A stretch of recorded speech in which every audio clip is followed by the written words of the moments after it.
Good morning, friends. Welcome back to the garden. I have been having a good week, working through a lot of things, but been having a good week. So I wanted to share this morning what are some of these things that you do when you're not doing the things that you shouldn't be doing.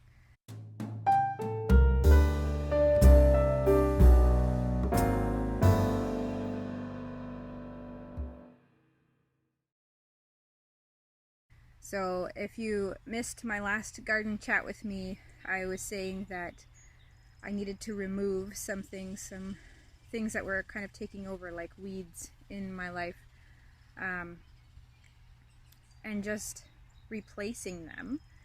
So what kind of things can we replace with, or should we replace with? I am a Christian. I love God. I try to get to know God more each day and spend time with Him. It is a process. It is a relationship of continual growth, as most relationships or good relationships are. And I am currently in a stage where I am desiring to grow closer to Him and to listen to Him more. And for me, that means right now to remove some of the noise and some of the distractions that are not from God or of God, and to replace that. So this week has kind of been processing through what can or should I be replacing that time with. So first of all, I realized again, as I have before when I've done this, how much time is being sucked away by choosing to do and listen to and spend time on things that are not from God or not of God. So this week so far, I have been turning on music or my radio more, and just having music in my home and in my heart is a huge, huge difference. One of my favorite songs this week is called Worship is My Weapon. It is a song by Natalie Grant, I believe. At least that's the only person I have heard sing it. If you have not listened to that song, please go listen to that song. It is incredible. Worship is my greatest weapon. And I've been trying to use that song in my battles this week and use its message as my battle this week. I think whenever we choose to ask God, choose to let God work in our hearts and our lives, then the battle becomes greater. So using that weapon of worship is going to be very valuable. You know, those emotions and those feelings of heaviness that just take over, and you feel like there's nothing, no way to get out. When you put on that garment of praise, when you look up instead of around, it really makes a big difference, and you can feel the weight being lifted. So my first bit of advice, I guess, is to put on that garment of praise for the spirit of heaviness, to use worship as your weapon.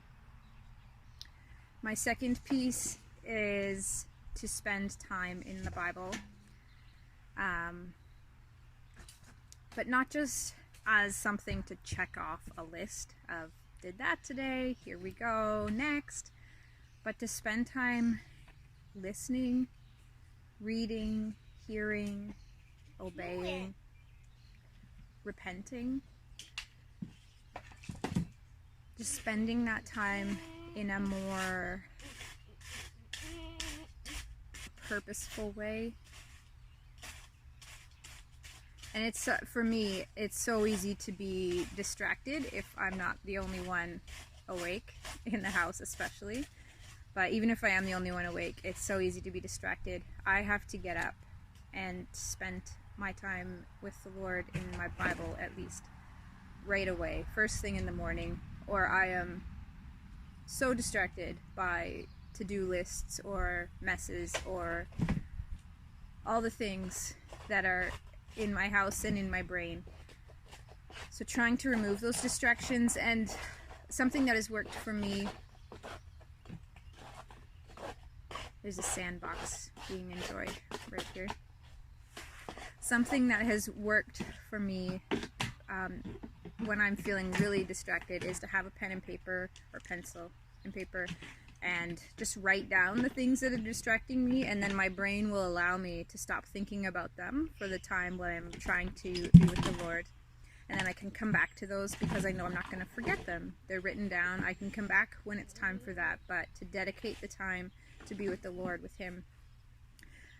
In terms of having quiet time and having active children with me, this week I have downloaded a few Bible stories on audiobooks. For us, it was just Hoopla. We have a couple of options on our Hoopla this week. I know there are other resources, and I think once we go through these ones, I will look into some other resources for kids' audiobooks.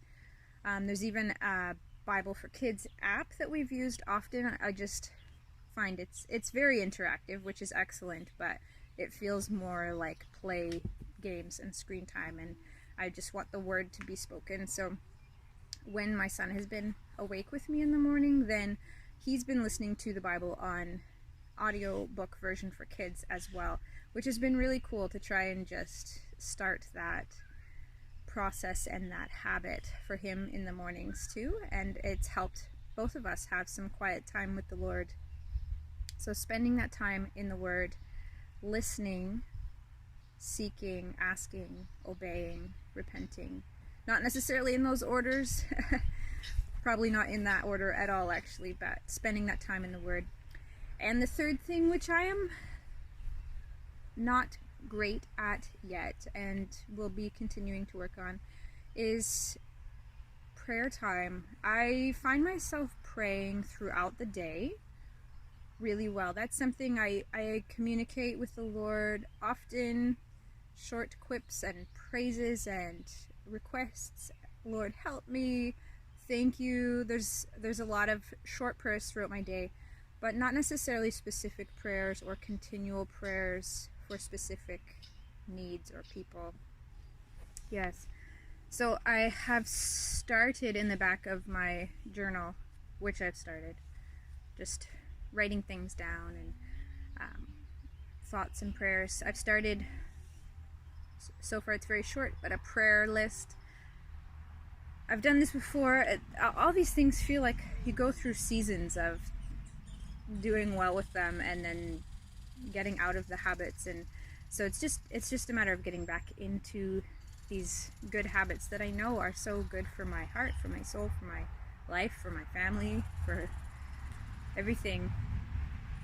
So getting back into the habit of writing down prayers, seeing what they are, and then I'm able to see and reflect on the goodness of God as He answers those in ways that maybe I hope He will, and then ways that I didn't expect that He would, and just being able to reflect and